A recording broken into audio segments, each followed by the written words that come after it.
hadir pada acara FGD yang dilaksanakan oleh INSERA yang bertajuk di balik kontroversi rencana keikutsertaan Israel dalam U20.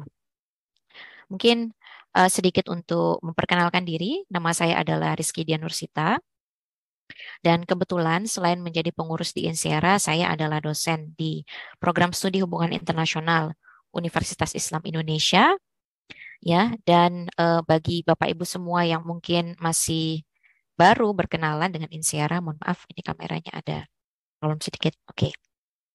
INSERA atau the Indonesian Islamic Studies and International Relations Association ini adalah lembaga atau asosiasi para akademisi hubungan internasional yang ada di Indonesia, ya, yang terdiri dari akademisi, praktisi, dan juga para pegiat kajian Islam dalam hubungan internasional yang alhamdulillah saat ini diketuai oleh Pak Hasbi.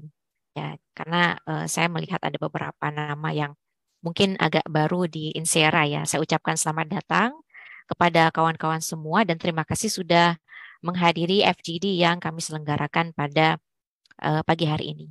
Dan sebelumnya mohon maaf kami sampaikan apabila mungkin FGD ini terkesannya mendadak karena memang ini adalah hal yang terjadi belum lama ini dan kami merasa perlu untuk merespon ini dengan cepat sehingga kemudian FGD ini dilaksanakan.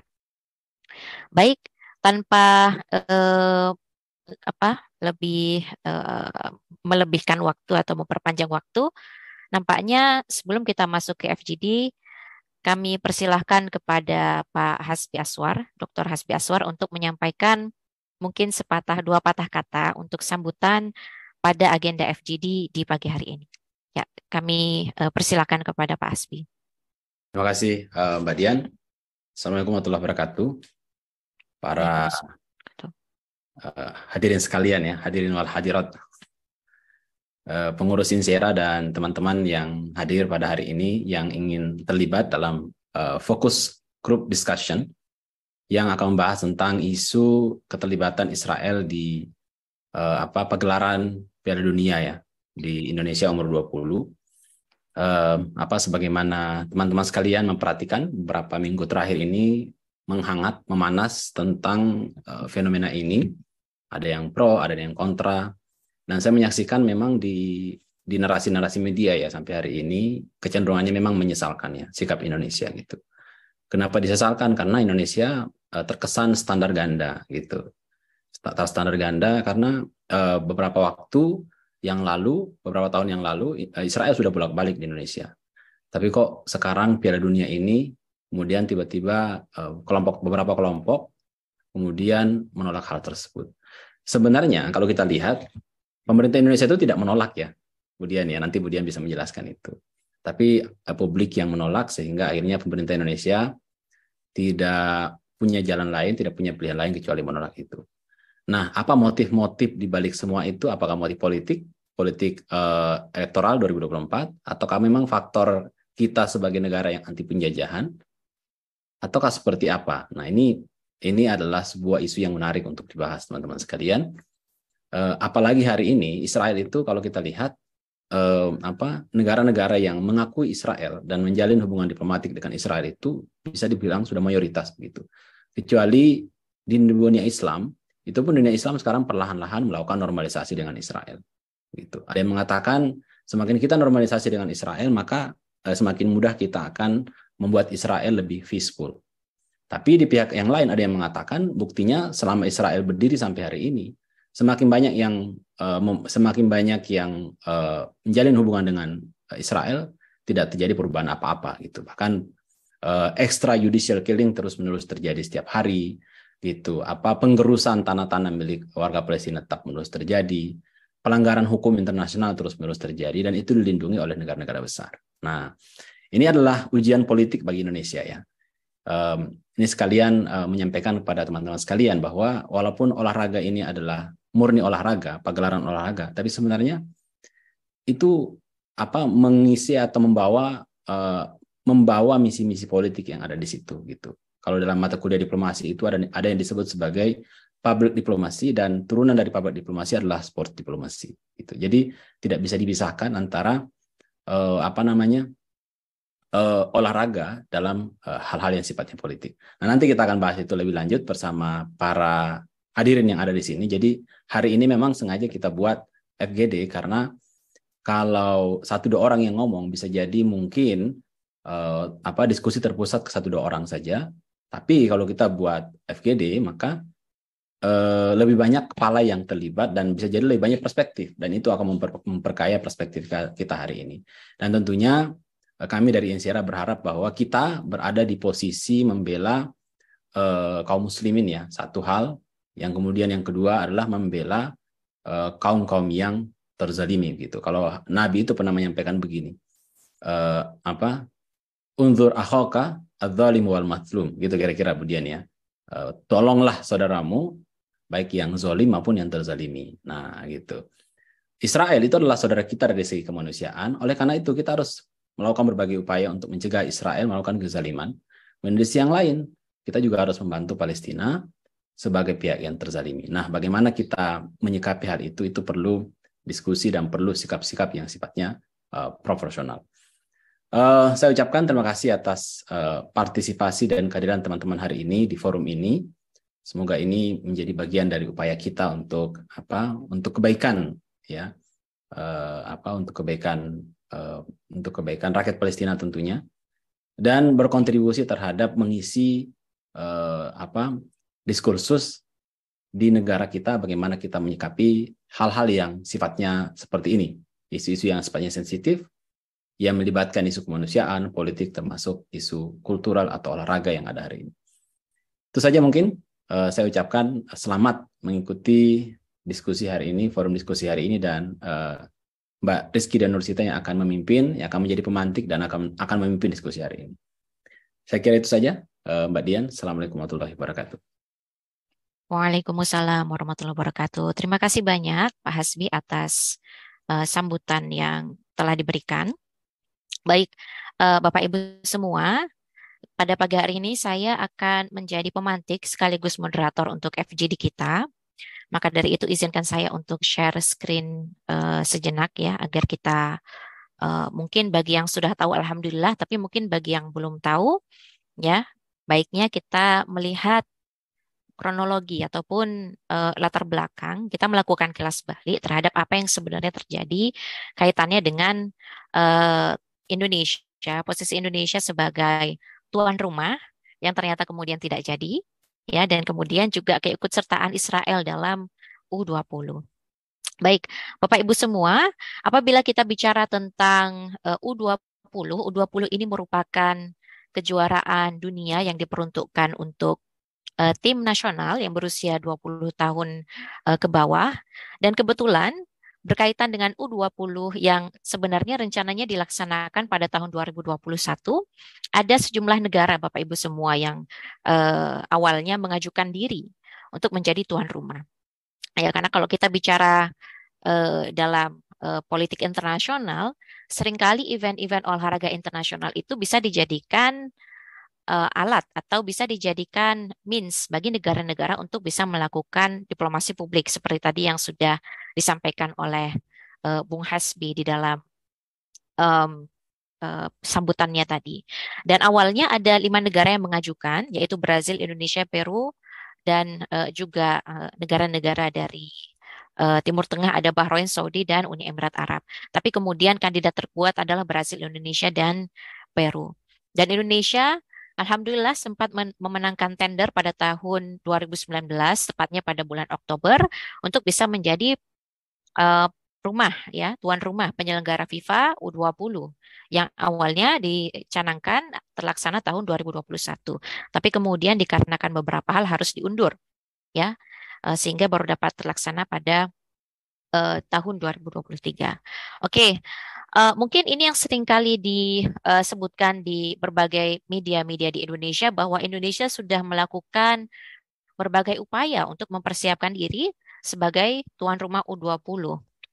Setelah Indonesia kemudian dinyatakan sebagai tuan rumah atau menang dalam undian ya, dalam tendernya, kemudian pemerintah sudah melakukan beberapa persiapan ya, baik dari sisi timnas dan juga berkaitan dengan fasilitas.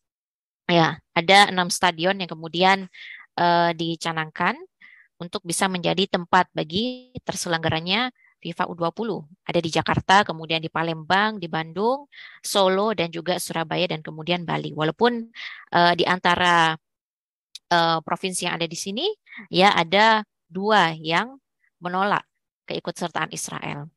Kemudian ini juga sudah disampaikan oleh Presiden Jokowi bahwa keikutsertaan Israel sejatinya itu diketahui setelah Indonesia terpilih menjadi tuan rumah. Karena Israel lolos dalam kualifikasi U20 itu pada tanggal 25 Juni 2022. Sedangkan Indonesia telah terpilih sebagai tuan rumah itu semenjak tahun 2019. Namun demikian, dikarenakan berbagai kekhawatiran dan eh, berbagai respon yang berkembang di media, pemerintah mengatakan bahwa pemerintah akan menjamin bahwa Israel akan tetap bisa main atau bisa mengikuti U20 di Indonesia, yang mana itu juga disampaikan oleh Menpora Indonesia, ya Zainuddin Amali, dan juga Ketum PSSI atau Muhammad Iriawan, ya selaku Ketum dari PSSI. Oke, jadi intinya Indonesia sudah mempersiapkan berbagai hal untuk bisa terselenggara U20 dengan baik. Baik, namun demikian terjadi penolakan Bapak Ibu semua.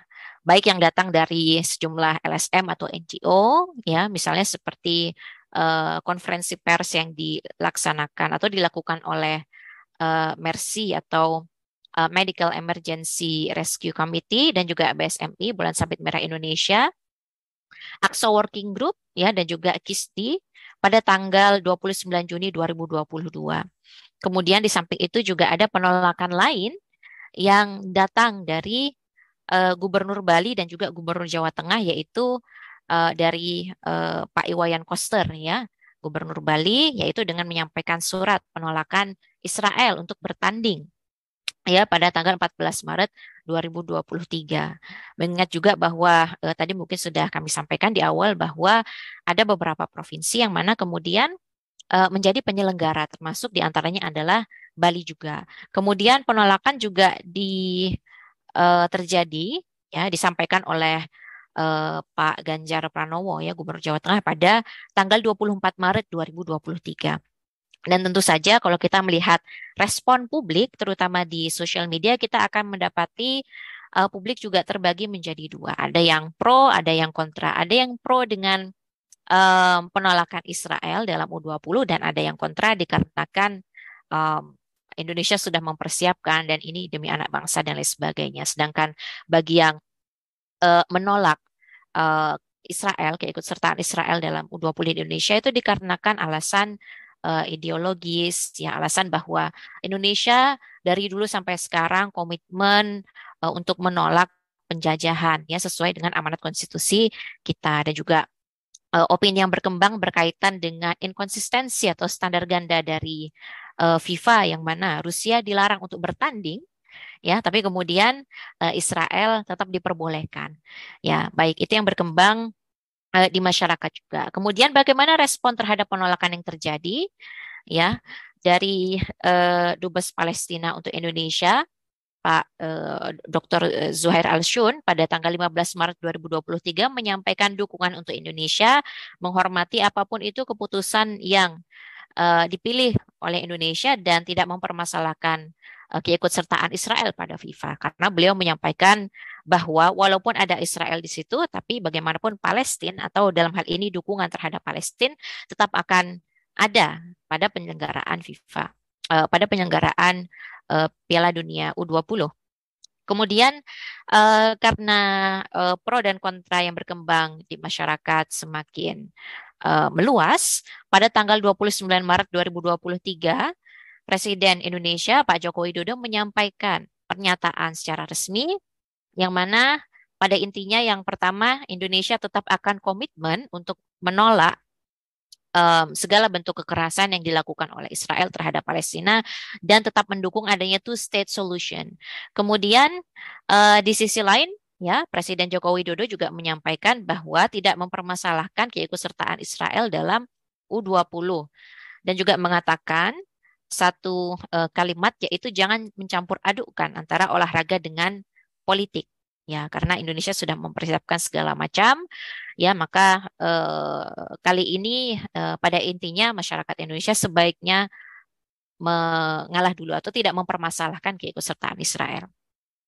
Kemudian karena respon yang berkembang semakin masif, akhirnya pada tanggal 31 Maret 2023, FIFA melakukan pembatalan undian, sehingga kemudian Indonesia tidak lagi dianggap sebagai tuan rumah penyelenggaraan U20 2023, yang mana kemudian digantikan oleh Argentina sebagai tuan rumah. Tentu saja hal ini menyisakan beberapa pertanyaan Bapak Ibu semua. Apalagi kalau kita melihat sebenarnya adanya event olahraga internasional ini semestinya bisa menjadi peluang ya bagi Indonesia untuk bisa melakukan diplomasi ya untuk bisa mendukung kemerdekaan Palestina ya. Namun dikarenakan tadi adanya pro dan kontra sehingga kemudian FIFA memutuskan secara sepihak. Dan sebenarnya ini pernah dilakukan ketika World Cup kemarin tahun 2022 di Qatar, bagaimana Maroko kemudian menggunakan kesempatan ini untuk bisa menyampaikan dukungannya dengan tagline Free Palestine. Ya, baik yang dilakukan oleh timnas Maroko ataupun para supporter ya dengan membawa bendera dan juga tagline bertuliskan Free Palestine. Nah, kemudian di sisi lain kita juga melihat adanya ketidakkonsistenan atau standar ganda di sini. Di satu sisi kita diajak untuk tidak mencampur adukkan antara olahraga dengan politik, tapi di sisi lain kita melihat bahwa sejatinya dari dulu event olahraga itu ya selalu berkaitan dengan event politik. Bahkan kalau kita harus mundur lagi misalnya bagaimana kemudian dulu dinamika politik internasional pada masa pemerintahan Soekarno, adanya Ganevo kemudian dibentuk juga untuk merespon adanya penolakan terhadap negara-negara penjajah juga gitu. Kemudian yang terkini saja ya kita melihat bahwa FIFA juga melakukan penolakan terhadap tim Rusia dan itu juga disampaikan dalam statement resminya yang tertulis di sini. FIFA and UEFA have today decided together that all Russian teams, whether national representative teams or club teams, shall be suspended from participation in both FIFA and UEFA competitions until further notice. Jadi dari sini kita bisa melihat bahwa sejatinya FIFA juga melakukan respon terhadap gejolak politik yang terjadi antara Rusia dan Ukraina dengan membekukan keanggotaan Rusia ya. Jadi Rusia tidak bisa ikut.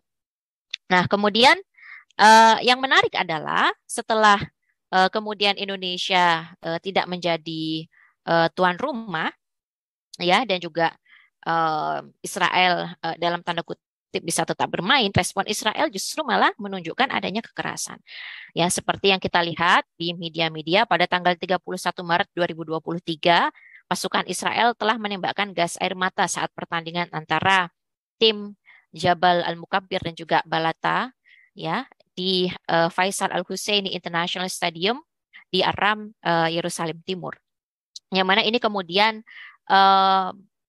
membuat atau memunculkan satu pertanyaan baru. Bagaimana FIFA akan menyikapi ini? Apakah FIFA akan konsisten ya ketika ada yang melakukan kekerasan kemudian membekukan keikutsertaan Israel ataukah FIFA akan mengabaikan hal itu? Oke, itu Bapak Ibu semua sekilas mengenai dinamika yang terjadi berkaitan dengan posisi tuan rumah Indonesia sebagai posisi Indonesia sebagai mantan tuan rumah U20 ya dan juga keikutsertaan Israel dalam U20 dan kaitannya dengan perjuangan ya dalam membela Palestina. Yang mana ini kemudian menimbulkan beberapa pertanyaan kunci yang insya Allah akan kita diskusikan bersama pada pagi menjelang siang hari ini. Ya, pertanyaan pertama yaitu adalah mengapa Indonesia menolak? Apakah penolakan Indonesia ini benar dikarenakan faktor ideologi? Ya, karena menolak segala bentuk penjajahan ya, segala bentuk penjajahan di atas dunia harus dihapuskan, ataukah ada kepentingan politik di baliknya? Karena sebentar lagi kita akan dihadapkan dengan pemilu ya, tentu saja pada tahun depan. Ataukah karena prinsip atau karena nilai-nilai agama? Ya, karena adanya ukhuwah, ya, adanya persaudaraan, kepedulian terhadap em, saudara sesama Muslim, ya, umat yang mana mengalami penjajahan di luar sana. Kemudian pertanyaan kedua yaitu seberapa penting FIFA U20 bagi Indonesia? Apakah em, FIFA ini atau Indonesia yang tidak menjadi tuan rumah ini adalah hal yang oh ya sudah nothing tulus seperti itu, ataukah ini hal yang sangat-sangat disayangkan bagi Indonesia? Dan pertanyaan ketiga, apakah penerimaan FIFA terhadap Israel dan penolakan terhadap Rusia adalah sebuah bentuk standar ganda ya terhadap eh, politik internasional yang berkembang? Dan kira-kira bagaimana FIFA akan merespon kekerasan yang sudah dilakukan oleh Israel ya yang baru-baru ini terjadi. Kemudian yang keempat, apakah keikutsertaan Israel merupakan bagian dari diplomasi publik untuk meningkatkan leverage dan legitimasi Israel terhadap dunia? Ya, dan yang kelima, apakah penerimaan Indonesia ini merupakan tanda atau gesture bahwa Indonesia akan menormalisasi hubungan dengan Israel? Karena tadi mungkin di awal ketika Israel sudah masuk kualifikasi U20, kita melihat bahwa beberapa kali ya ada statement dari pemerintah yang menyampaikan pada intinya Israel tetap bisa bermain di Indonesia dengan aman. Oke, mungkin sekian untuk pemantik diskusi kita pada pagi hari ini. Ya, dan selanjutnya untuk pertanyaan pertama, saya akan mengundang Bapak Ibu semua untuk bisa memberikan komentar atau pendapatnya, opininya berkaitan dengan kenapa atau mengapa kemudian Indonesia apa sejumlah baik itu masyarakat ataupun tokoh di Indonesia menolak keikutsertaan Israel dalam U20. Apakah benar ini karena faktor ideologi? Apakah karena ada kepentingan politik ataukah agama? Saya persilahkan kepada Bapak Ibu semua. Apabila ada yang ingin menyampaikan pendapat, silahkan untuk raise hand.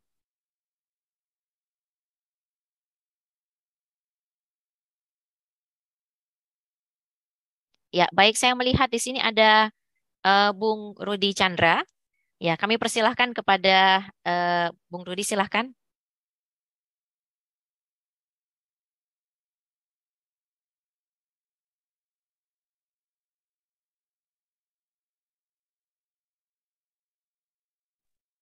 Bismillahirrahmanirrahim. Maaf baru bisa aktif ini ya audionya.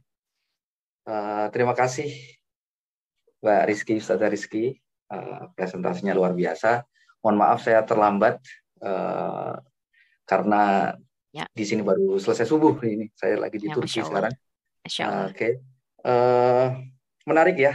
Kemarin bicara tentang isu ini, saya sempat mendapatkan pertanyaan yang sama kemarin saat mengisi tentang Hai Islam di KPM Turki di sini terkait dengan pertanyaan yang sama, apakah ini adalah isu agama, ideologi atau politik? Bagi opini saya pribadi bahwasanya saya melihat ini dari sudut pandang konstruktivis, bahwasanya nilai itu adalah hal yang sangat penting dalam sebuah hubungan internasional ya, dan kami melihat bahwasanya perbedaan yang sangat nyata antara hubungan internasional Islam dan Barat adalah dari perspektifnya. Kalau perspektif Barat, hubungan internasional itu hanya dilihat dari satu sisi saja, yaitu sisi duniawi. Sedangkan kalau dalam Islam, tidak bisa memisahkan antara duniawi dan ukhrawi. Sehingga kalau ada pertanyaan, apakah isu Palestina ini adalah isu agama, ideologi, atau politik, maka pasti dalam hal Islam ini adalah isu agama, ideologi, dan politik. Karena fisilmi udkhul fisilmi kafah. Tidak bisa kita pisahkan antara ini agama atau politik atau ideologi ataupun hal yang lain. Jadi itu ada satu kesatuan. Itu dalam pendapat saya pribadi. Kalau dalam HI secara umum atau dalam pandangan Barat, pasti di situ dilihat menjadi suatu hal yang tidak boleh mencampur adukan ya antara isu politik dengan isu olahraga dan sebagainya, karena itu memang ciri khas daripada pemikiran-pemikiran kawan-kawan kita yang di Barat, dari asumsi-asumsi tersebut sehingga melahirkan beberapa teori dan konsep yang kita pelajari dalam ilmu hubungan internasional. Satu hal lagi yang ingin kami sampaikan dalam menyikapi isu Palestina dan FIFA ini adalah selama ini ya kita senantiasa berada di posisi Palestina ya dan selalu mengecam negara-negara yang menormalisasi ya seperti negara-negara yang di Arab dan Timur Tengah misalnya di Mesir dan sebagainya yang dari awal sudah menormalisasi hubungan antara Israel dan negara-negara mereka. Karena kenapa kita selama ini menolak ya karena alasan ideologis. Tapi kita tidak pernah mendapatkan kerugian daripada penolakan tersebut. Ya. Jadi efeknya itu tidak terasa berbeda dengan negara-negara yang berseberangan langsung seperti Mesir dan sebagainya. Ya, sekarang kita baru merasakan bagaimana perjuangan untuk perjuangan dan pengorbanan untuk membela kemerdekaan Palestina itu harus dibayar mahal, dan itu butuh pengorbanan. Ya, jadi ini adalah sebuah pembelajaran bagi kita semua bahwasannya perjuangan bangsa Indonesia untuk tetap berada di sisi Palestina sebagai sebuah negara yang kita perjuangkan untuk merdeka.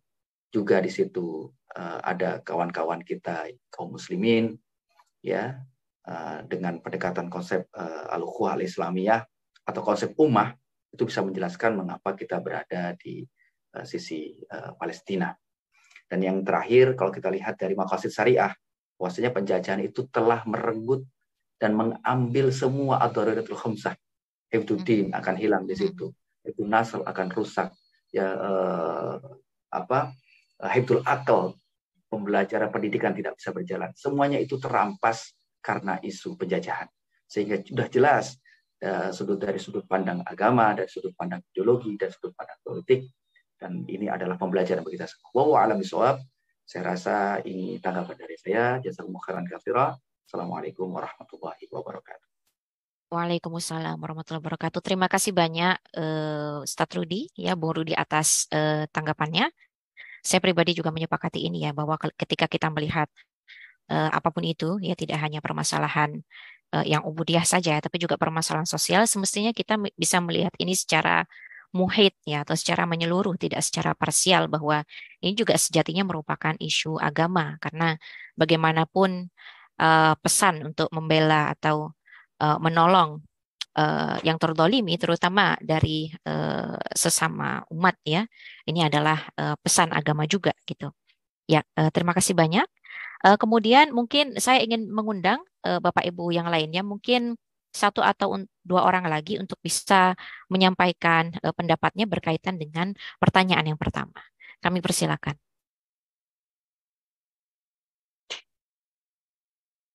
Oke, ya alhamdulillah saya melihat Pak Kobit ya mengangkat tangan. Ya silakan Pak Kobit untuk bisa menyampaikan. Ya, Assalamualaikum. Dengar suara saya? Waalaikumsalam warahmatullahi wabarakatuh. Alhamdulillah kedengaran. Ya, Mbak Dian, terima kasih. Saya izin mengungkapkan beberapa kata yang ini tentu tidak sebagai representasi dari siapapun ya, kecuali diri saya sendiri selaku manusia bangsa Indonesia, mungkin juga akademisi hubungan internasional begitu saja ya. Dengan rendah hati ada beberapa pakar sebetulnya di ruangan ini saya tahu ya. Ustadz Surandono ada, kayaknya ada Bang Fauzi juga tuh ya. Dari Al-Balad tuh ya. Mas Hasbi juga dan seterusnya. Teman-teman yang lainnya. Tapi saya ingin untuk memulai dengan berkontribusi menjawab pertanyaan yang pertama. Apakah ini ideologi dan seterusnya. Ketika Indonesia punya sikap itu ya, sikapnya adalah sikap yang merupakan kristalisasi dari kepentingan yang itu sudah terpaktub di dalam konstitusi ya. Jadi kalau kita lihat gelombang penolakan terhadap Israel sebagai tim sepak bola itu tidak hanya datang dari golongan-golongan tertentu saja dari masyarakat Indonesia, dari agama tertentu saja, dari partai tertentu saja, tetapi kalau kita lihat diversifikasi kelompok yang protes atau berkeberatan terhadap keikutsertaan Israel di Indonesia dalam Piala U20 itu ketika akan main di Indonesia itu dari lintas golongan, dan itu menjadi cerminan dari kristalisasi kepentingan Indonesia yang secara legal formal itu termaktub dalam bahkan pembukaan Undang-Undang Dasar kita menjadi suatu kesepakatan nasional bahwa penjajahan di atas dunia itu harus dihapuskan. Kita jangan kemudian lupa bahwa Indonesia itu pernah menderita dijajah 300 tahun lebih begitu. Begitu pilunya, begitu menderitanya ya bangsa Indonesia terhadap penjajahan itu. Berulang kali masuk keluar penjajah dari bumi Nusantara itu cukup memilukan kita, dan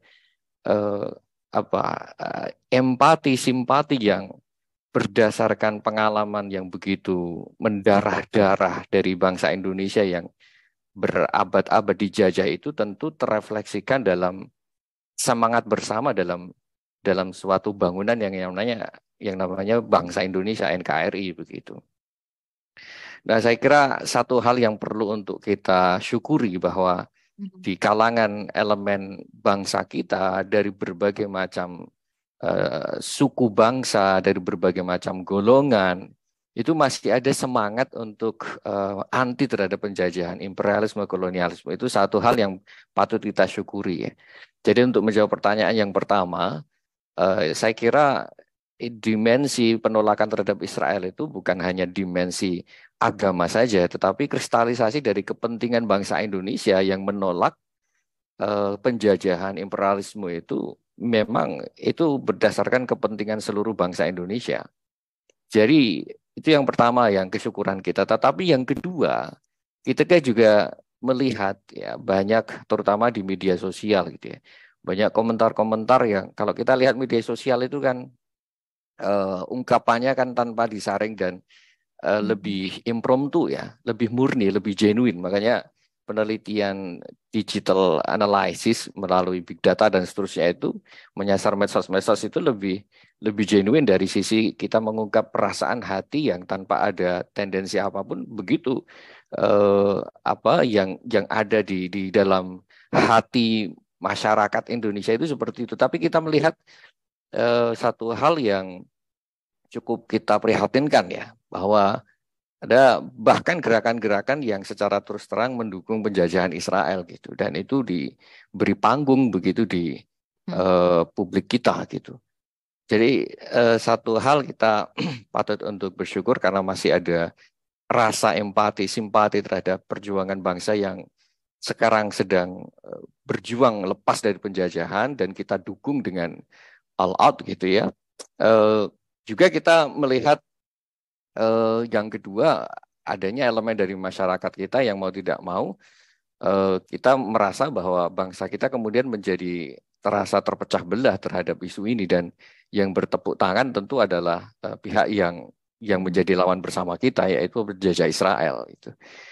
Nah, itu menjadi titik poin kunci untuk menjawab pertanyaan yang pertama. Tetapi ada hal lain yang mungkin nanti bisa didiskusikan, yaitu tentang standar ganda FIFA tadi. Saya kira menarik sekali, dan bagaimana hegemoni Israel atau kepentingan Barat terutama ya, kepentingan Barat di dalam tubuh FIFA. Jadi saya kira saya menarik untuk mengomentari itu ya, tapi nanti mungkin teman-teman bisa lebih mendalami dengan dibantu Mbak Dian ya. Tapi saya kira tidak bisa kita campurkan, tidak bisa kita tutup mata lagi ya kalau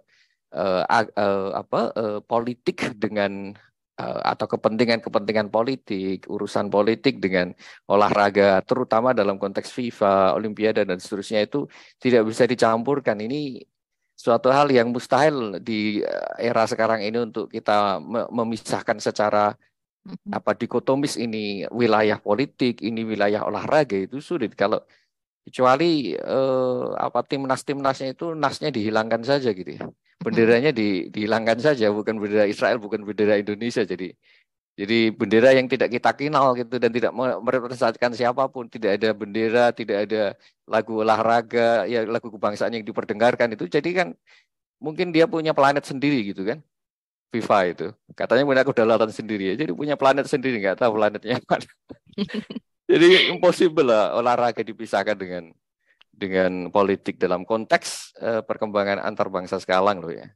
Begitu Mbak Dian, yang lainnya mungkin bisa menambahkan tentu.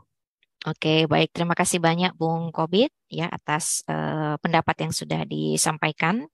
Ya, untuk menggarisbawahi tadi yang disampaikan oleh Bung Kobit adalah bahwa kita bisa melihat bahwa apa yang dilakukan, penolakan yang dilakukan oleh baik itu sejumlah figur ataupun masyarakat Indonesia ini merupakan kristalisasi dari kepentingan Indonesia untuk tetap menjalankan amanat konstitusi.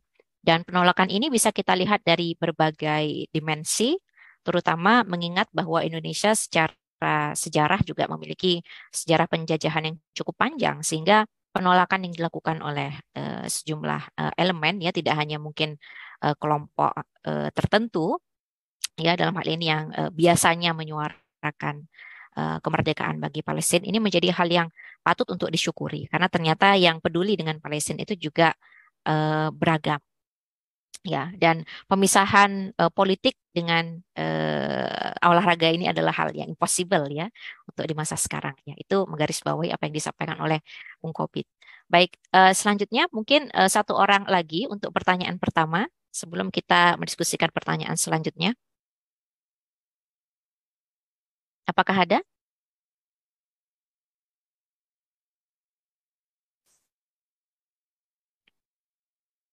Dari Bapak Ibu. Oh, baik. Oh, ada Bung Hasbi, Izin. ketua Insera kita. Ya, silakan Bung Hasbi. Terima kasih Mbak Dian. Ini saya ingin menyapa dulu senior-senior saya nih, Ustadz Kobit. Assalamualaikum Ustadz Kobit. Ustadz Rudi. Assalamualaikum warahmatullahi wabarakatuh. Ustadz Rudi ini traveler sejati nih Ustadz Kobit ya. Luar biasa. Wah, mobile terus beliau itu. Surabaya, Jogja kan, kantor sampai luar negeri sekarang malah travelernya luar biasa. Baik, Mbak Dian, saya ingin berkomentar satu hal ya. Yang kurang baik saya kira di publik kita di Indonesia ini adalah ada kesan bahwa ini yang kalau saya lihat ya narasi tentang penolakan Israel ini kan yang dominan di Indonesia adalah narasi politik elektoral ya, gitu. Satu bahwa ini adalah kepentingan politiknya PDIP dan seolah-olah tadi saya kira sangat luar biasa dijelaskan oleh Ustadz Kobit dan Ustadz Rudi bahwa ya ini adalah kepentingan politik bernegara kita.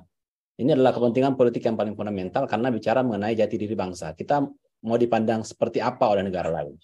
Apa kita dipandang sebagai negara yang tidak punya identitas? Atau kita ingin dipandang sebagai negara yang punya identitas gitu. Kalau kita ingin konsisten dengan sejarah kita ya, kita adalah negara yang punya identitas yang jelas sekali yang termaktub dalam Undang-Undang Dasar kita begitu. Bahwa kita sangat anti terhadap segala macam penindasan dan penjajahan dan kita sangat memperjuangkan kepentingan kemerdekaan gitu. Dan saya setuju juga kalau misalnya walaupun ini olahraga ya, tapi dampaknya kepada negara Israel sebagai penjajah itu kan besar sekali gitu. Semakin kita menerima Israel, apalagi ini juga membuka wajah Indonesia yang menurut saya juga double standar ya. Dan itu yang banyak dikesalkan oleh banyak orang gitu. Ya kalau memang anti penjajah konsisten. Iya kan? Tapi ternyata makanya muncul di permukaan ternyata Indonesia mempersilahkan atlet itu dalam kegiatan ini, kegiatan itu. Bahkan bendera Israel sudah pernah berkibar di Indonesia dalam berbagai macam kegiatan. Ini membuka wajah pemerintah kita yang sebenarnya yang paling terdepan melanggar konstitusi kita. Nah, saya kira ini menjadi pelajaran politik penting buat kita di negara Indonesia. Dan sebenarnya kalau saya ingin menggarisbawahi ini poin yang terakhir, yang menolak keberadaan Israel ini kan bukan pemerintah Indonesia, tapi oleh publik di negara Indonesia. Dan ini yang menurut saya yang paling menjadi rintangan paling besar, ini bagi perspektif Israel dan negara-negara besar gitu. Bahwa publik di Indonesia itu masih menolak Israel. Oleh karena itu, kalau dalam perspektif diplomasi publik, ini kebetulan semester ini saya ngajar diplomasi publik, ketika sebuah negara itu terhalang tembok besar untuk masuk ke sebuah negara karena ada publik yang menolak, maka mereka itu pendekatannya bukan lagi pendekatan state to state, tapi pendekatannya ke publik. Nah, salah satunya adalah dengan sport diplomasi, atau student exchange diplomasi, education diplomasi ya, pertukaran pelajar, pemberian beasiswa, termasuk pertukaran macam-macam lah gitu. Yang bagi kita itu mungkin adalah kebaikan dari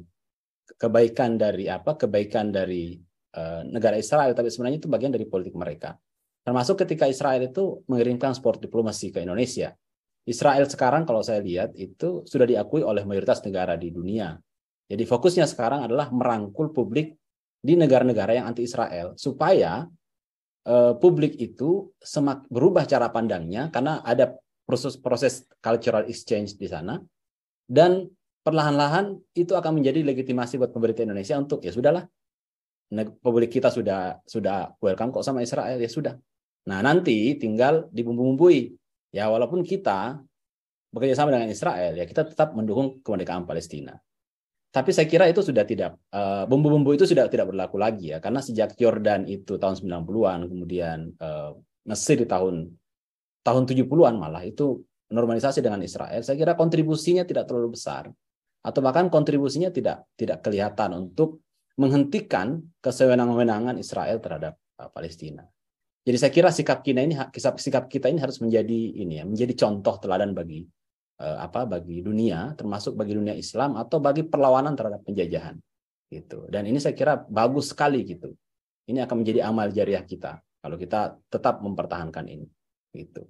Dan kalau dibandingkan antara kepentingan ekonomi, saya kira ini kepentingan yang paling fundamental. Kalau tadi Ustaz Rudi mengatakan bukan hanya kepentingan dunia, tapi juga kepentingan akhirat gitu ya. Kalau akhirat sudah mendukung kita, dunia tidak akan dunia tidak akan ada apa-apanya. Demikian mungkin Mbak Dian. Terima kasih. Ya, terima kasih banyak Bung Hasbi atas pendapat yang sudah disampaikan. Ya, bahwa penolakan yang dilakukan oleh baik itu sejumlah masyarakat dan juga figur dari Indonesia ini adalah hal yang patut untuk disyukuri. Ya, kemudian yang kedua adalah dari sini kita bisa melihat bahwa pendekatan yang dilakukan oleh Israel untuk kemudian ikut dalam U20 ini merupakan bentuk dari diplomasi publik Israel ya, agar bisa kemudian mengapproach publik ya yang ada di seluruh dunia, yang mungkin khususnya negara-negara yang awalnya anti terhadap Israel, yang kemudian perlahan-lahan akan menjadi legitimasi bagi negara-negara untuk melakukan normalisasi hubungan dengan Israel. Walaupun demikian, dapat terlihat bahwa normalisasi yang selama ini dilakukan atau selama ini dijadikan alasan bahwa normalisasi dilakukan ini demi bisa untuk menengahi atau bisa meyakinkan Israel agar tidak semakin menjajah seperti itu, ternyata tidak berhasil ya. Dan kita bisa melihat di beberapa negara seperti di Yordania ataupun Mesir ya. Dan let's see negara-negara di Timur Tengah yang sudah menormalisasi ke depannya seperti apa. Ya, terima kasih Bung Hasbi atas komentar yang sangat bernas. Baik, Bapak Ibu semua, mungkin saya akan menuju ke pertanyaan yang kedua, yang berikutnya, yaitu adalah seberapa penting FIFA U20 bagi Indonesia, atau seberapa penting posisi Indonesia ya dulunya sebagai tuan rumah walaupun kemudian tidak jadi ya, bagi Indonesia ini seperti apa. Saya persilahkan kepada Bapak Ibu untuk memberikan opininya. Oke, saya melihat ada Bung Novrel Esa ya. Salam kenal Bung. Ini mungkin pertama kalinya ya kita bertemu di sini. Iya Ibu, benar. Ya, baik, terima kasih. Perkenalkan, nama saya Novrel Sayubel dari Hubungan Internasional Program Magister Universitas Muhammadiyah Yogyakarta. Untuk pertanyaan FGD kedua ini, kalau saya sendiri, ini boleh mungkin nanti diluruskan ataupun mungkin nanti bisa dilanjutkan oleh teman-teman yang lain di sini, bahwa kalau secara umum, kalau kita melihat olahraga, seberapa penting Piala Dunia U20 ini bagi Indonesia adalah yang pertama, itu dari sisi bagaimana pemain-pemain muda ini, ya kita perlu ingat bahwa ini adalah under 20, jadi pemain-pemain yang masih di usia yang bahkan belum masuk usia produktif, yang akan menuju usia produktif atau usia prime untuk menjadi pemain bola. Nah, ketika Piala Dunia U20 ini diselenggarakan di Indonesia, tentu banyak, kalau kita sebut dalam dunia sepak bola itu adalah scouting. Jadi para scouter ini akan memantau, oh pemain-pemain Indonesia yang ini berbakat, dan kemudian dipanggil ke youth team dari klub-klub, mungkin klub-klub populer di negara-negara Eropa. Jadi itu adalah hal yang paling dasar mengapa Piala Dunia U20 ini penting, kalau menurut saya. Kemudian secara ekonomi juga tentu akan mendukung industri UMKM yang ada di sekitar stadion-stadion menjadi tuan rumah. Kalau saya melihat kemarin, kebetulan saya punya adik di Solo yang kuliah, dan saya sering kali melewati kawasan Stadion Manahan, itu sekarang sudah ditata dengan baik. Ada banyak stand-stand untuk UMKM, dan itu ya kalau saya melihatnya itu adalah bentuk persiapan dari bagian Piala Dunia U20 ini. Dan juga yang ketiga, tentu hal yang paling merugikan bagi Indonesia adalah bagaimana persiapan yang telah dilakukan selama ini untuk menyiapkan event sebesar ini. Itu tentu biayanya tidak sedikit, dan tentu itu menggunakan uang mungkin dari pajak dan sebagainya. Secara detail saya kurang tahu, tapi pasti itu menggunakan dana-dana yang sudah dianggarkan khusus untuk penyelenggaraan ini. Nah, ketika hal ini dibatalkan, tentu hal ini juga merugikan secara finansial bagi negara.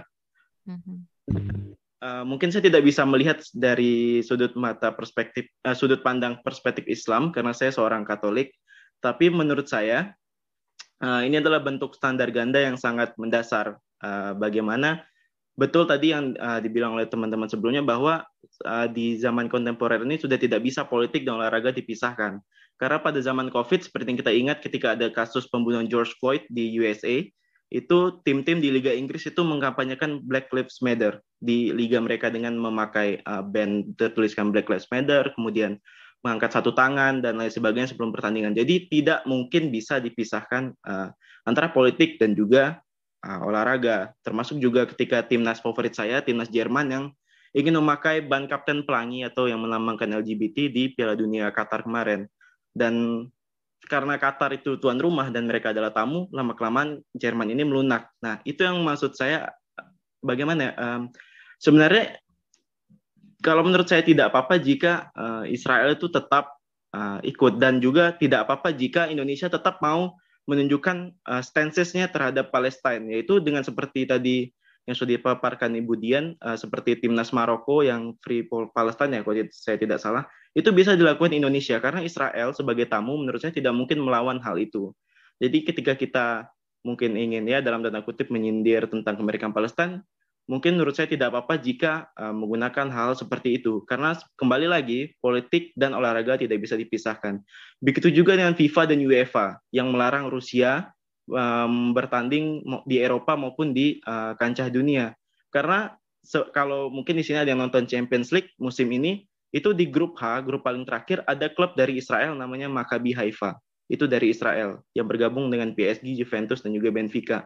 Jadi ini adalah bentuk standar ganda yang ya sudah seringkali terjadi, baik itu di UEFA di Eropa maupun di FIFA itu sendiri.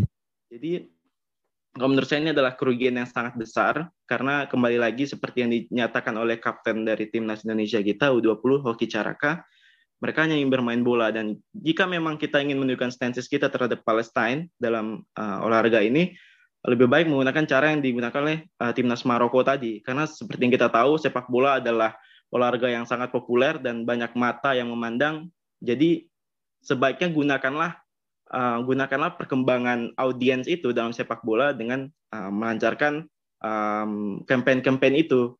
Karena kemarin pas Rusia juga semua liga di Eropa mencantumkan kayak kata-kata berdamai dan sebagainya dalam bahasa mereka sendiri di scoreboardnya mereka. Jadi menurut saya dengan adanya penolakan dari kepala-kepala daerah ini, mungkin kalau menurut saya mereka juga kurang mempelajari bagaimana kalau diplomasi itu ataupun untuk mengkampanye sesuatu itu bisa dengan cara-cara yang lebih mutakhir gitu, dengan cara seperti yang dilakukan timnas Maroko tadi. Karena seperti pada intinya kita adalah tuan rumah. Jadi siapapun yang bertamu itu kalau menurut saya tidak boleh ya membantah dan sebagainya. Seperti Jerman kemarin yang pada akhirnya melunak untuk tetap bermain di Qatar.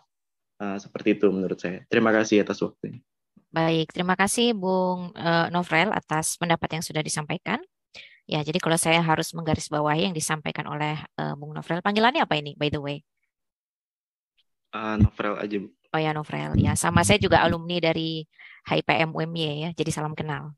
Ya, jadi dari yang disampaikan oleh Novel bahwa dari sini kita bisa melihat seberapa penting U20 untuk Indonesia karena U20 adalah under 20 yang semestinya event ini bisa digunakan untuk memantau atau mungkin menyeleksi melihat bintang-bintang dari sepak bola Indonesia dan juga dari sisi ekonomi akan mendukung UMKM yang semestinya bisa berkembang kalau Indonesia menjadi tuan rumah.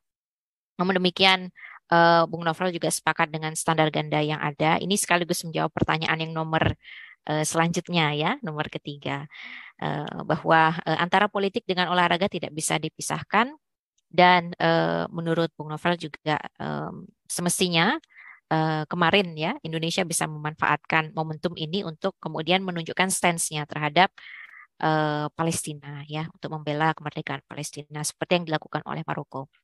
Ya, baik. Terima kasih banyak. Mungkin karena waktu kita terbatas, Bapak Ibu semua, saya akan mengundang satu orang lagi maksudnya, untuk menjawab pertanyaan yang kedua ini berkaitan dengan seberapa penting U20 bagi Indonesia. Apakah ada? Karena kalau tidak ada, saya akan menunjuk ya dari peserta yang hadir di sini.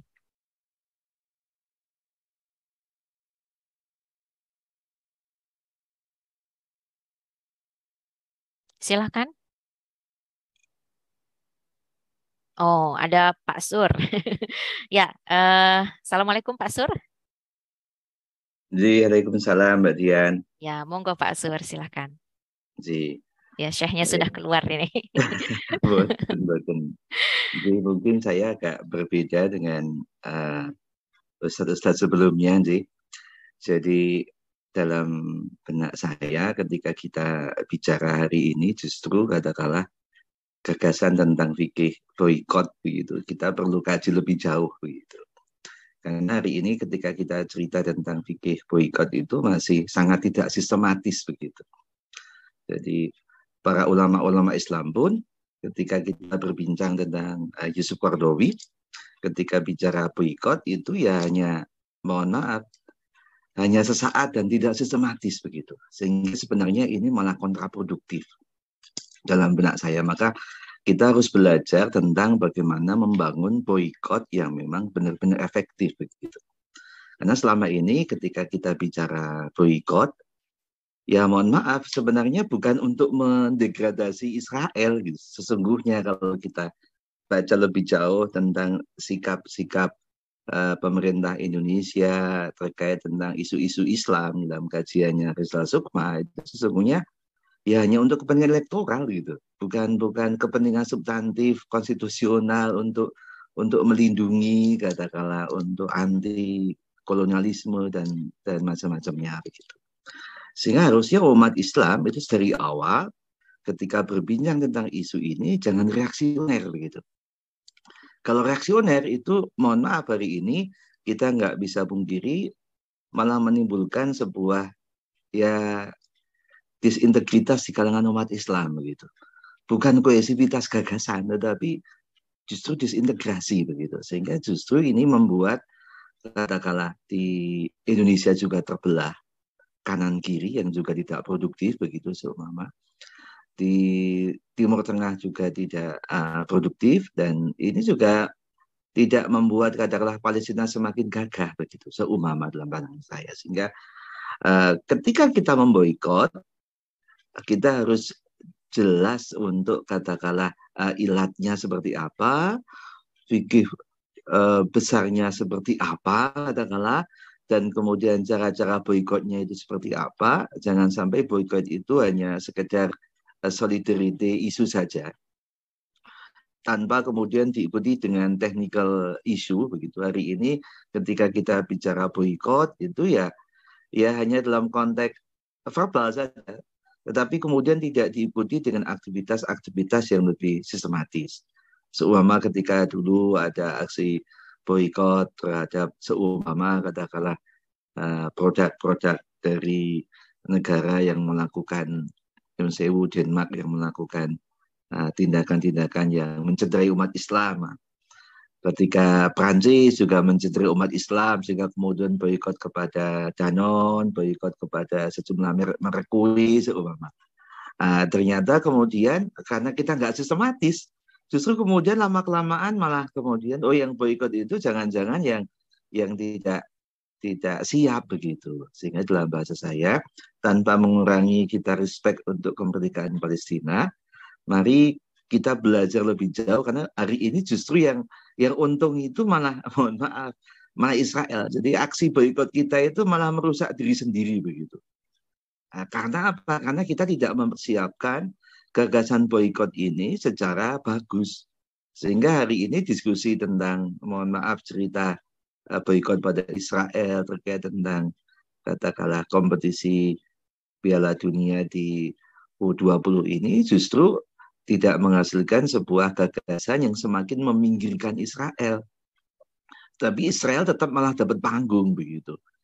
Ini artinya boikot kita itu malah merusak diri kita sendiri. Kenapa bisa merusak diri kita sendiri? Karena kita tidak menyiapkan boikot itu secara sistematis. Nah, ini yang jadi pelajaran penting bagi kita. Mari kita pelajari fikih boikot secara memadai begitu, sehingga cara-cara boikot kita juga terukur dan cara-cara boikot kita itu mohon maaf bisa memberikan maslahah. Karena hari ini justru boikot kita itu tidak memberikan maslahah bagi umat Islam secara sistematis, terukur. Karena buktinya Israel malah tetap eksis gitu. Semakin eksis, itu artinya boikot itu tidak membuat defect kepada Israel. Nah, kita harus cari mekanisme boikot seperti apa yang membuat Israel itu mengalami katakanlah ya yang namanya katastrofe yang sangat signifikan katastrofe itu Israel interest seumpama seperti harus sampai seperti itu. Kalau yang namanya disobedient itu tidak kemudian menimbulkan katastrofe pada pihak yang kita protes, itu dalam konteks fikih Asy-Syaukahnya Al-Ghazali justru malah kalau merugikan kita ya jangan boikot begitu.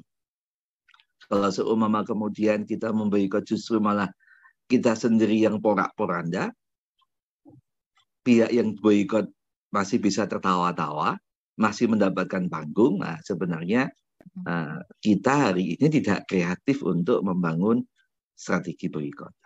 Ini yang perlu dipelajari oleh kaum muslimin, sehingga bagaimana manajemen boikot itu perlu betul-betul dipelajari, tidak menjadi sebuah aktivitas yang reaksioner dan hanya tautologis seperti itu. Seperti itu Mbak Dian, terima kasih. Assalamualaikum warahmatullahi wabarakatuh. Waalaikumsalam warahmatullahi wabarakatuh. Kalau Pak Sur menyampaikan seperti tadi, saya jadi teringat ya ketika kita di kelas ya Pak Sur. Kadang-kadang Pak Sur bercerita tentang bagaimana Rasulullah SAW menyikapi perjanjian Hudaibiyah itu. Jadi ketika kemudian dari kelompok Quraisy menolak ada kata Bismillah dihilangkan, atau kemudian nama Muhammadur Rasulullah itu kemudian diganti menjadi Muhammad bin Abdullah, ya karena di situ ada makosid yang lebih besar atau maslahah yang lebih besar ya di balik Rasulullah melakukan konsensi terhadap tuntutan-tuntutan yang ada. Nah, mungkin sedikit untuk merangkum ya Bapak Ibu semua yang disampaikan oleh Pak Sur tadi. Ya, beliau menyarankan sejatinya sebaiknya kita tidak hanya berfokus kepada apakah memboikot atau menerima, tapi mungkin kita fokus kepada tujuan. Sebenarnya apa yang ingin kita capai di sini? Karena boikot yang dilakukan secara tidak sistematis, kemudian tidak terencana, ini justru hanya malah menghadirkan disintegrasi saja gitu. Jadi apakah baik itu menolak ataupun menerima, sebaiknya ada rencana di balik itu yang tujuannya itu tidak hanya berkaca kepada kepentingan ekonomi saja ya, tapi juga termasuk juga mempertimbangkan bagaimana Indonesia untuk bisa tetap konsisten untuk menjaga amanat konstitusi ya untuk membela Palestina. Ya, jadi seperti itu. Jadi hanya tidak bersikap reaksioner saja tanpa kemudian memikirkan kemaslahatannya seperti apa. Ya, baik, terima kasih banyak Pak Sur. Kemudian karena sudah cukup ya untuk pertanyaan kedua, saya kira mungkin untuk pertanyaan selanjutnya, pertanyaan ketiga, yaitu apakah penerimaan FIFA terhadap Israel dan penolakan terhadap Rusia merupakan standar ganda? Ya, silahkan apabila ada dari Bapak Ibu yang hadir di sini. Apakah Pak Faisal mungkin nampaknya sudah mikrofonnya on ini? Kepencet. Oh, kepencet. Oke. Ini dari Al-Balad datang untuk meliput atau gimana ini? Saya nanti aja kepencet ya. normalisasi lah, karena saya banyak cerita baik. insight-nya. Oh ya, baik. Ya, kalau gitu saya persilahkan ke Bapak Ibu yang lain mungkin. Ini ada kawan saya, Bung Utama. Apakah mau bersuara? Mungkin terkait pertanyaan ketiga. Oke. Terima kasih waktunya, Bu Dian. Sebenarnya habis ini masih ada satu pertanyaan lagi, bukan ya? Ada 5 pertanyaan, tapi ini masih ke pertanyaan ketiga. Apakah penerimaan FIFA terhadap Israel dan penolakan terhadap Rusia adalah bentuk standar ganda dari FIFA? Tapi kalau komentar untuk di yang berikutnya masih boleh kan ya? Ya boleh lah, tapi mungkin tidak terlalu panjang ya, karena waktunya terbatas soalnya. Oke, baik. Kalau gitu saya yang tidak terlalu panjang, saya di sini saja ya, Bu Dian. Menurut saya memang itu terlihat seperti standar ganda, dalam artian ya kita tahu yang pertama mungkin FIFA memang korup gitu, so dari segi organisasinya pun kita tahu bahwa FIFA is not as tidak semulus itu gitu menurut saya. Dan ketika kita membicarakan tentang standar ganda dengan Rusia gitu, kalau menurut saya bukan hanya FIFA yang kemudian melakukan standar ganda. Kita bisa melihat contoh bagaimana kita melihat Israel sebagai menjajah Palestina, tapi kita tidak melihat Rusia menjajah Ukraina gitu. Dan memperlakukan Rusia secara sama dengan Israel. Gitu. Kalau misalnya kita mengacu kepada UUD, itu kalau misalnya mengacu pada anti-imperialisme.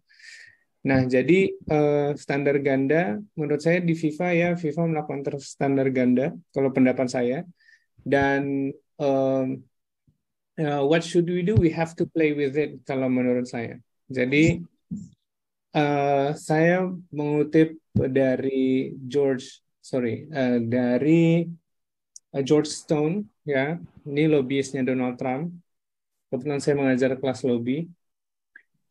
Bahwa when someone change the rule, then you have to change way you play. Gitu. Jadi makanya saya sangat setuju sebenarnya dengan Pak Surwandono tadi, gitu, bahwa kita kalau misalnya sebagai Muslim, sebagai orang Indonesia, kita nggak bisa sporadis. We have to look very careful on what's actually happening. Dan kemudian apa reaksi kita. Nah, itu yang menentukan juga kemudian kita ini kemana dan diperlakukan seperti apa, gitu. Jadi saya sangat setuju bahwa kita sebagai umat Muslim di Indonesia seharusnya bisa lebih pace ourselves, mungkin bisa menarik nafas sebentar dan look around gitu di sekitar apa yang kemudian what we can do from it. Gitu. Jadi ketika kita bilang FIFA standar ganda, menurut saya FIFA standar ganda, dan apa yang harus kita lakukan ya just play along with it gitu. Apa yang kita bisa lakukan yang tetap masih berada di koridor Islam selama kita memang bertindak sebagai seorang Muslim. Mungkin gitu, Bu Dian. Oke, thank you Bung Uta, terima kasih. Sudah saya catat ya, pada intinya kalau saya harus merangkum apa yang disampaikan oleh Bung Uta, ya standar ganda memang terjadi di FIFA, begitu juga bagaimana kita menyikapi tindakan Rusia terhadap Ukraina, dan bagaimana kemudian kita harus menghadapi standar ganda ini, ya kita harus bermain dengan itu ya, dan harus mengambil sikap yang careful ya, sangat hati-hati dalam kemudian menyampaikan reaksi terhadap standar ganda atau bagaimana FIFA kemudian membolehkan Israel untuk tetap bermain. Ya, dari Bapak Ibu yang lain mungkin silakan.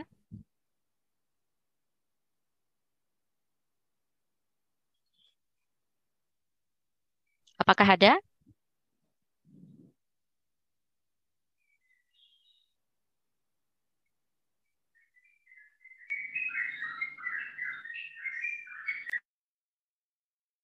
Silakan. Nampaknya Bung Zaki tadi sempat menyalakan mikrofon.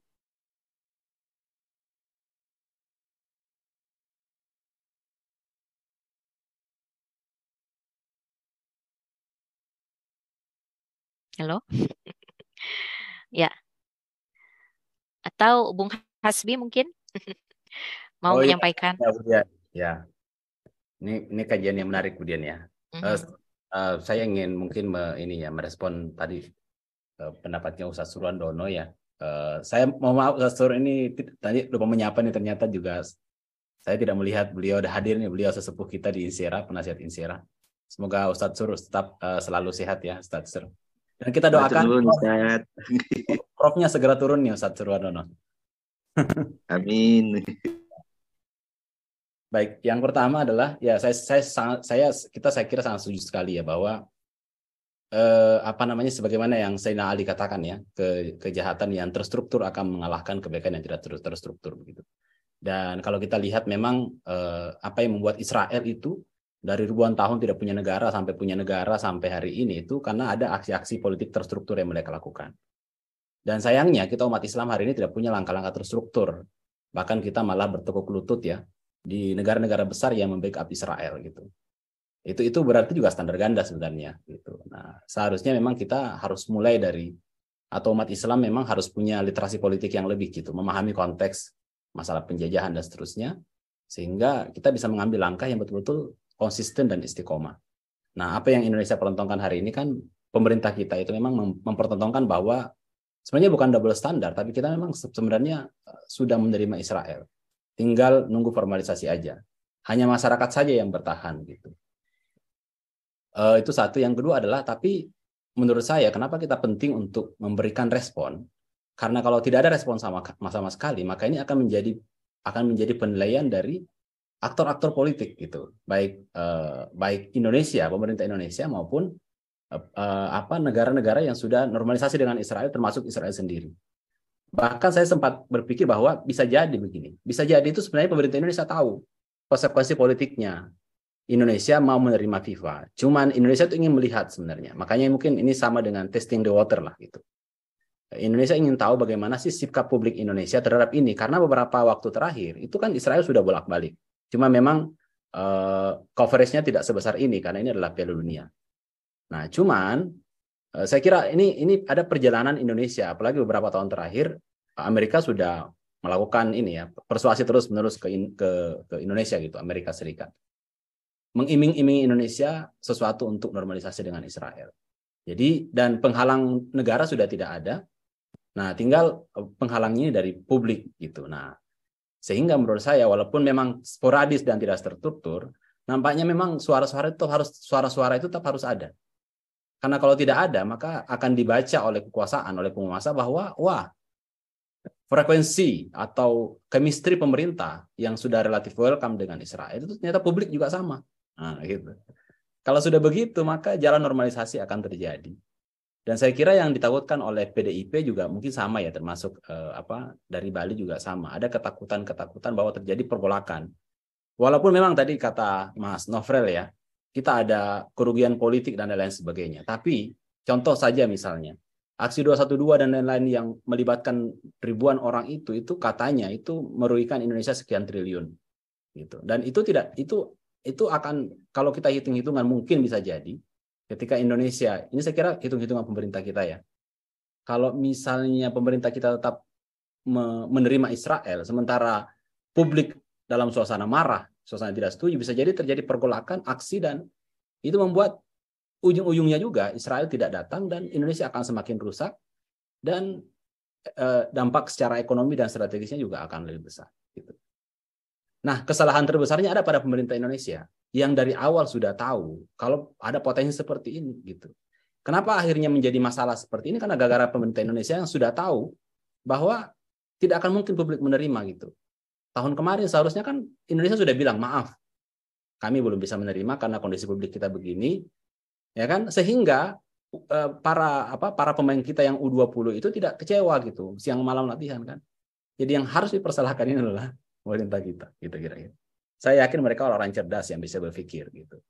Cuman ini testing the water nih kayaknya ini bisa jadi. Maaf Dian, ini adalah mohon maaf terlalu panjang. Ya, terima kasih Bung Hasbi. Nampaknya sekaligus menjawab pertanyaan yang terakhir ya. Yang kelima ya. Jadi Bung Hasbi melihat bahwa adanya reaksi ini diperlukan ya, karena kalau tidak ini dinilai masyarakat Indonesia sepenuhnya sepakat terhadap normalisasi ya, yang nampaknya kita sudah melihat ada kecenderungan itu dalam beberapa tahun terakhir. Nah, kemudian Bung Hasbi juga sepakat apa yang disampaikan oleh Pak Sur bahwa semestinya kita harus punya literasi politik yang lebih, dan kemudian masyarakat juga bisa mengambil langkah yang konsisten istiqomah gitu. Tidak kadang nampaknya seperti mendukung Palestina, tapi di sisi lain kemudian menerima Israel juga. Gitu. Oke, mungkin untuk pertanyaan ketiga kami cukupkan. Ya, kita menuju ke pertanyaan keempat. Ya. Apakah keikutsertaan Israel merupakan bagian dari diplomasi publik untuk meningkatkan leverage dan legitimasi Israel terhadap dunia? Adakah dari Bapak Ibu semua yang akan menjawab? Silakan. Tidak harus dari pengurus INSERA, mungkin kalau ada peserta dari luar ya, karena saya melihat ada beberapa nama di sini. Ada yang mahasiswa ya, ada Jalal, ada Royan, ya. Atau mungkin Laili juga boleh ya. Atau mungkin Bapak Ibu yang lainnya ya, silahkan apabila ada yang ingin memberikan tanggapan untuk pertanyaan keempat. Oh, Bung Kobit kembali. Ya, silahkan. Bapak ya. Mas Kobit. Ya, nggak apa-apa. Karena teman-teman yang lainnya mungkin sedang sibuk dengan urusan 2 channel atau apa, saya kurang tahu. Ya. Tapi saya memantau secara penuh dengan 2 mata saya. Senantiasa dimonitor ini ya.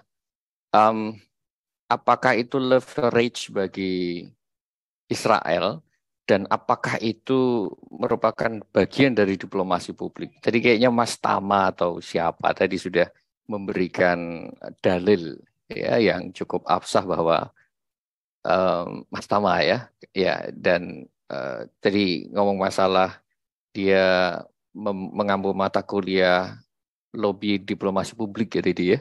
Nah, bentuk dari diplomasi publik jelas itu melalui sport itu ya, jelas itu. Dan tadi di awal juga kita sudah membicarakan bahwa ini di dunia yang batas-batas politiknya itu sudah jelas gitu. Sehingga ini bukan di Mars, bukan di Pluto, yang negaranya itu sudah jelas. Dan ketika timnas itu main itu menyandang atribut nasional, dan yang menjadi aturan dari kementerian kita, Kementerian Luar Negeri terutama ya, terkait dengan masalah ini, terkait dengan penolakan Israel itu adalah dilarang untuk mengumandangkan lagu Israel ya, penjajah itu, kemudian memperdengarkan dan mempertontonkan simbol-simbol penjajah Israel itu jelas di peraturan Menteri Luar Negeri ya. Jadi itu yang menjadi landasan hukum dan sekaligus let's say perdebatan buah si malakama ataupun apapun ya. Dan itu sudah diiktiraf, sudah diakui secara formal oleh pemerintahan kita bahwa dalam konteks itu ya, maksudnya dalam konteks permasalahan Israel timnas ini nggak bisa dilepaskan dari dari bau-bau politik begitu. Yang kemudian menarik bagi saya ketika misalkan tadi ya tawaran Ustadz Surwandono, kita harus memang tidak reaksioner, tetapi kita harus berkumpul dengan nilai yang bagus, strategi yang jitu, dan memang menyusun taktik yang seperti Rasulullah ketika perjanjian Hudaybiyah gitu. Yang menjadi pikiran saya bahwa Rasulullah itu dituntun oleh wahyu begitu. Jadi ketika once Hudaybiyah itu ditandatangani, seolah-olah itu melemahkan posisi kaum muslimin, Rasulullah dengan bimbingan wahyu sudah tahu apa yang akan terjadi. Dan itu tidak dimiliki oleh pemimpin manapun di dunia ini saat ini ketika wahyu itu sudah terputus. Satu itu ya. Yang kedua, ketika kita membicarakan strategi yang terbaik, itu kan dasarnya kan juga ijtihad begitu. Jadi saya justru malah memikirkan ketika Indonesia menerima Israel dengan konsekuensi timnas Israel ya. Dalam konteks ini ya. Dengan konsekuensi misalkan lagu Israel dikumandangkan, timnasnya berhasil bermain dengan dukungan supporting penonton dan seterusnya seperti biasa, as usual ya, business as usual, let it play tadi dikatakan. Nah terus marwah bangsa kita bagaimana itu, ya kan? Terus ketentuan-ketentuan yang kita langgar, konstitusi yang kita langgar terus di mana itu, ya kan?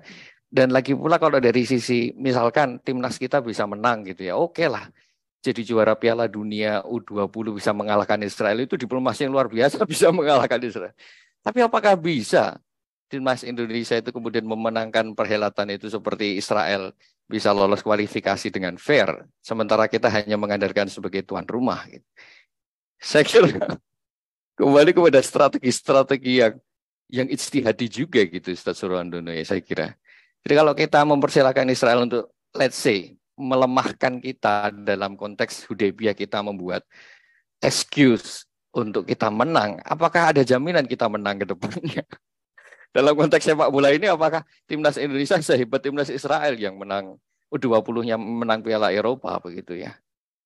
Wah, ini saya kira kembali kepada masing-masing itu beristihad ya. Tapi saya yakin ruhnya semuanya di sini termasuk sobat kita Mas Novel yang mungkin Katolik dan seterusnya.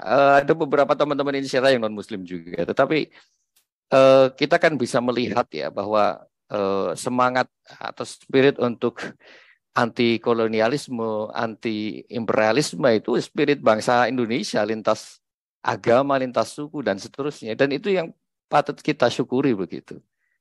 Kalaupun ada penolakan terhadap Israel itu suatu hal yang menurut saya menjadi bahan baku, raw materials yang bagus untuk dukungan perjuangan kita terhadap Palestina. Dan buktinya Menteri Kementerian Luar Negeri Palestina secara formal kok memberikan apresiasi terhadap sikap bangsa Indonesia ini. Walaupun kita juga dalam satu sisi kita sayangkan tidak dari awal gitu ya pemerintah Indonesia yang dikatakan Mas Hasbi tadi ya, yang yang cukup memukul telak kita ini kan keputusannya bukan dari pemerintah Indonesia tapi kan dari FIFA gitu.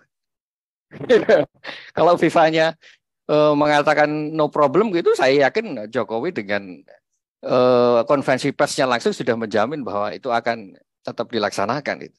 Justru ini yang menjadi keprihatinan kita. Ini keputusan bukan dari pemerintah Indonesia, tapi dari FIFA. Dan beberapa hari kemudian Israel melakukan pelanggaran kemanusiaan dengan mengobrak-abrik stadion tadi di Palestina. Enggak ada sanksi juga. Ini standar ganda jelas.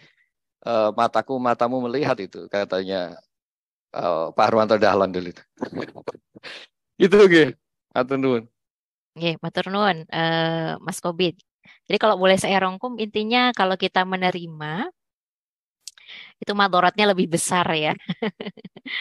Ya, karena memang ya walaupun di satu sisi memang Bung Kobit sepakat ya kalau sebaiknya kita tidak reaksioner dan mempertimbangkan strategi-strategi apa yang bisa kita lakukan, tapi kalau diterima juga ya ini madharatnya lebih besar ya kalau dilihat. Ini sama-sama berijtihad di sini ya nampaknya ya, baik Pak Sur, Bung Kobit dan Bung Hasbi. Nampak ini menarik ini kalau misalnya jadi penelitian ini. Ya, terima kasih. Mungkin ya karena waktunya terbatas ya, pertanyaan terakhir, pertanyaan kelima. Saya kira ini sangat-sangat menarik dan tadi sudah beberapa dijawab ya nampaknya termasuk juga oleh Bung Hasbi ya, berkaitan dengan potensi normalisasi hubungan diplomatik antara Indonesia dengan Israel.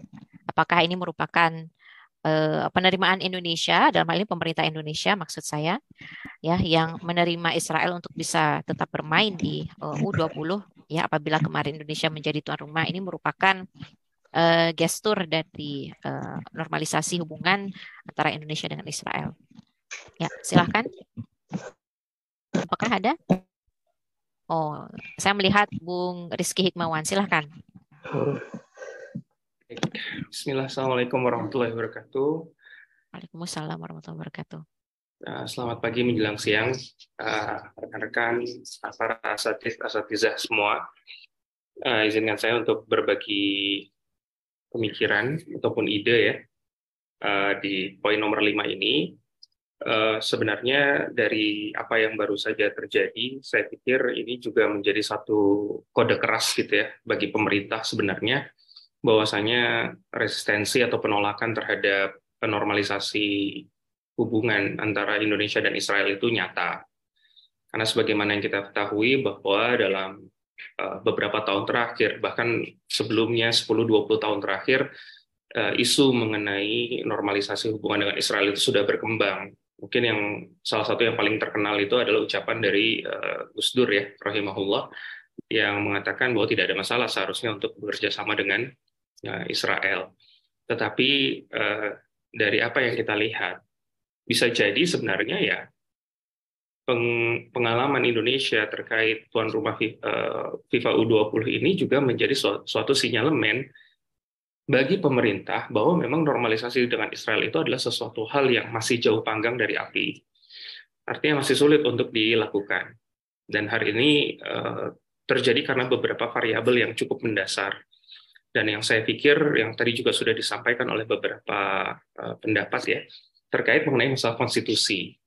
Karena selama kita menginterpretasikan bahwa Israel itu melakukan penjajahan di Palestina, dan jika kita merujuk pada pembukaan Undang-Undang Dasar 45, maka mau tidak mau sampai kapanpun Israel itu tidak bisa kita terima sebagai bagian dari komunitas internasional yang mana kita bisa untuk menjalin hubungan kerjasama dengan mereka.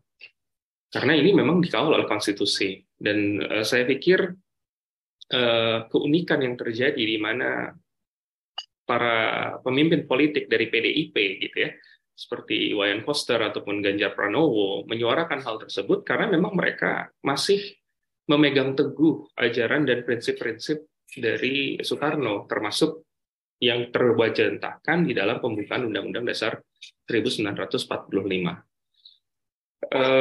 Inilah yang menjadi salah satu persoalan yang saya pikir perlu untuk diberikan pemahaman kepada publik agar narasi yang kemudian dibangun adalah bukan anak-anak kita atau generasi muda kita yang tergabung dalam tim U20 ini yang kemudian menjadi korban dari situasi politik atau kebijakan atau kepentingan politik yang ada. Tapi justru seharusnya ini dijadikan sebagai sesuatu narasi untuk kembali menekankan betapa pentingnya semangat kebangsaan dan upaya untuk menciptakan narasi di mana ada yang lebih besar dari sekedar perhelatan sepak bola. Seperti itu. Saya memberikan contoh, mungkin ini nggak langsung berkaitan ya, tetapi ada sekarang kita lagi dalam bulan Ramadan. Kemarin saya lihat suatu footage di Instagram, ada salah satu pemain NBA yang bernama Jaylen Brown bermain di Boston Celtics itu memberikan keterangan ketika dia ditanya apakah Anda melaksanakan ibadah Ramadan. Nah, singkat cerita dia mengatakan bahwa saya melakukan ibadah Ramadan karena bagi saya ada hal yang lebih besar daripada olahraga. Ada hal yang lebih besar daripada olahraga. Dalam hal ini adalah keyakinannya. Bahwa jika saya dihadapkan pada suatu pilihan di mana saya berbicara tentang keyakinan dan satu lagi adalah olahraga, maka saya akan lebih memilih untuk mengedepankan keyakinan saya. Walaupun tanpa bermaksud untuk menomorduakan atau menyampingkan apa yang saya lakukan untuk kerja, dalam hal ini adalah menjadi pemain basket. Nah, seharusnya hal ini yang kemudian bisa menjadi suatu narasi yang positif. Dan ini yang saya coba petik dari pendapatnya Pak Surwandono gitu ya, bahwasanya ketika kita berbicara mengenai masalah penolakan, kita banyak sekali yang lantas berbicara atas nama keyakinan atau agama. Saya yakin bahwa agama menjadi salah satu variabel sebagaimana yang sudah dijelaskan di pertanyaan nomor 1.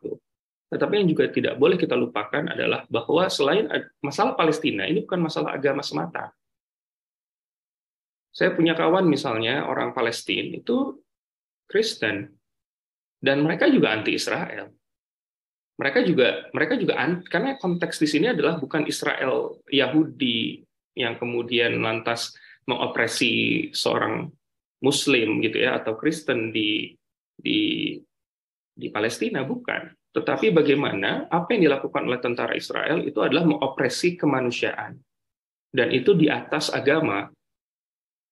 Jadi kita tidak boleh membingkai ini semata-mata hanya persoalan agama, tetapi ini juga menjadi salah satu variabel mendasar bagaimana kita menjadikan kemanusiaan itu di atas olahraga, bukan dalam konteks seolah-olah dengan olahraga kita merayakan kemanusiaan. Di satu sisi memang benar, tetapi di sisi yang lain kita harus perhatikan kasus per kasusnya. Jika memang dalam konteks Israel ini, tentu kita harus berani untuk mengatakan bahwa kehadiran atau penolakan Indonesia terhadap Israel itu lebih didasari oleh, pertama, amanat konstitusi, dan yang kedua adalah bagaimana kita berusaha untuk mengimplementasikan nilai-nilai kemanusiaan sebagaimana yang termaktub di dalam Pancasila sila kedua, kemanusiaan yang adil dan beradab. Nah, kembali lagi ke poin pertanyaan, dengan demikian normalisasi saya pikir dalam 10, 15, 20 tahun yang akan datang ini masih jauh gitu ya, kecuali kalau ada kasus-kasus tertentu, ada urgensi tertentu.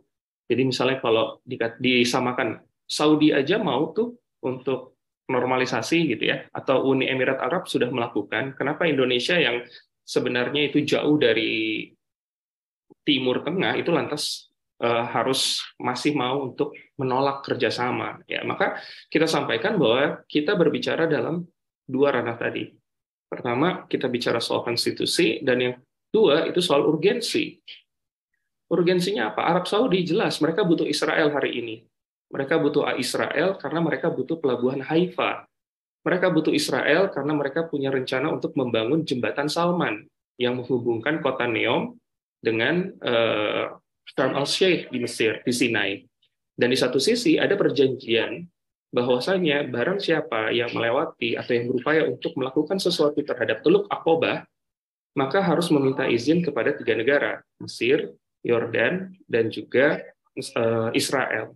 Sehingga tidak mungkin Saudi membangun jembatan tersebut hanya dengan berandalkan pada Mesir. Mereka juga butuh restu dari Israel. Dan hal ini tidak ada urgensinya di Indonesia.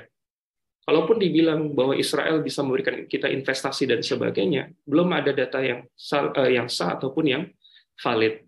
Kalaupun kita berbicara misalnya mengenai masalah hal-hal di luar dari masalah ekonomi, maka itu lebih absurd lagi. Karena pada dasarnya, satu-satunya hal yang bisa membuat kita punya urgensi kepentingan dengan Israel adalah mengenai masalah ekonomi. Dan itu pun tidak juga serta-merta menjamin bahwa ekonomi kita atau keuangan negara kita jauh akan lebih baik ketika kita melakukan normalisasi. Oleh karenanya, mudah-mudahan ini menjadi suatu pelajaran penting bagi kita, bahwasanya penyelenggaraan FIFA ataupun acara ajang olahraga lainnya, ini seharusnya benar-benar murni difikirkan dengan matang oleh pemerintah. Saya sepakat dengan Mas Hasbi atau Mas Kobi tadi ya, yang menyatakan bahwasanya seharusnya pemerintah itu sudah bisa antisipasi. Kalau kita berani untuk mengajukan diri sebagai tuan rumah ajang-ajang multilateral, maka mau tidak mau peluang negara-negara yang mungkin punya perbedaan pandangan atau kita tidak memiliki hubungan bilateral dengannya, itu bisa masuk kalau misalnya memang lolos dari babak kualifikasi. Dan ini mudah-mudahan menjadi pelajaran berharga buat pemerintah dan juga kita semua, terutama juga kita sebagai mungkin yang Muslim, bahwasanya ketika kita berbicara soal Palestina, berbicara mengenai agama itu penting, tetapi kita juga harus ingat bahwa di negara kita mungkin masih banyak Muslim yang quote-unquote sekuler, ataupun mungkin yang juga tidak terlalu peka terhadap nilai-nilai kemanusiaan yang ada di Palestina atau di tempat yang lain. Maka ini yang perlu kita edukasi bersama dan kita buat counter narasi agar suara-suara sumbang yang ada di media sosial yang berseliweran hari ini bisa kita antisipasi. Dan mungkin mudah-mudahan ini salah satu wujud di mana INSIERA bisa berpartisipasi di dalam mencoba untuk memberikan klarifikasi agar persoalan ini menjadi jernih berdasarkan aspek konstitusi dan urgensi kemanusiaan. Terima kasih kepada Ustazah Rizky dan juga kepada yang lain. Saya kembalikan. Assalamualaikum warahmatullahi wabarakatuh. Waalaikumsalam warahmatullahi wabarakatuh. Terima kasih banyak Ustadz Rizky juga ya atas pendapat yang disampaikan. Dan saya kira yang disampaikan oleh Bung Rizky ini juga sekaligus mem-wrap up ya sikap INSERA seperti apa ya, bagaimana kemudian kita bisa menyikapi pro dan kontra berkaitan dengan penolakan Israel di U20 ini. Yang mana kalau kita lihat bahwa sejatinya ada hal yang lebih urgensi atau ada hal yang masalahnya mungkin lebih tinggi dibandingkan dengan sekadar kepentingan ekonomi ataupun mungkin dengan prestis, bahwa kemanusiaan itu ada di atas poin-poin tadi, ya, ada di atas olahraga, ada di atas kepentingan ekonomi, sehingga kemudian yang mestinya bisa kita lakukan adalah bagaimana kemudian bisa membangun narasi-narasi yang positif bahwa ada hal yang lebih penting ya dibandingkan dengan sekadar menjadi tuan rumah ya, yaitu adalah bagaimana Indonesia bisa mempertahankan identitasnya sebagai negara yang menolak segala bentuk penjajahan. Oke, mungkin itu Bapak Ibu semua ya, dan ini juga menandakan berakhirnya FGD kita pada siang hari ini ya, dan insya Allah nanti apa yang sudah disampaikan oleh Bapak Ibu yang hadir di sini sudah kami catat ya, dan mungkin nanti akan ada publikasinya juga ya Pak Hasbi ya. Kami berterima kasih banyak kepada Bapak-bapak yang sudah hadir di sini tadi ya, ada sesepuhnya atau seniornya INSERA, ada Pak Surwandono, kemudian Bung Hasbi ya, dan juga ada Bung Kobit, kemudian Bung Rizky Hikmawan, dan juga kawan-kawan yang lain ya. Oh ya, lupa menyebutkan Ustadz Rudi juga. Dan juga kami melihat ada beberapa mahasiswa yang juga sudah join, dan salam kenal ya bagi kawan-kawan semua yang mungkin baru kali ini join ke forumnya INSERA. Ya, sebelum kita tutup mungkin kita foto bersama terlebih dahulu ya, bagi kawan-kawan semua yang mungkin masih off cam, silahkan dinyalakan kameranya. Ya, ini ketua INSERA-nya kemana ini? Hujan. Oh, alhamdulillah. Ya. Hujan ini mengamankan jemuran. Oke. Wah, saya juga ada jemuran nih by the way. Sudah ya. ditutup Dian? Belum. Ini foto dulu, Mas. Oh, foto dulu ya. Kita Maaf. hitung ya. 3, 2, 1. 3, 2, 1. Oke. Ya, sudah cukup? Ya. Marilah kita tutup FGD kita pada siang hari ini dengan membaca hamdalah bersama-sama. Alhamdulillahirrahmanirrahim, istighfar, astagfirullahaladzim, dan doa kafaratul majlis. Subhanakallahumma wa bihamdika, asyhadu an la ilaha illa anta, astaghfiruka wa atubu ilaik. Terima kasih bagi kawan-kawan yang sudah hadir. Sampai jumpa kembali di agenda-agenda INSERA berikutnya. Kami akhiri, wassalamualaikum warahmatullahi wabarakatuh. Assalamualaikum. Waalaikumsalam.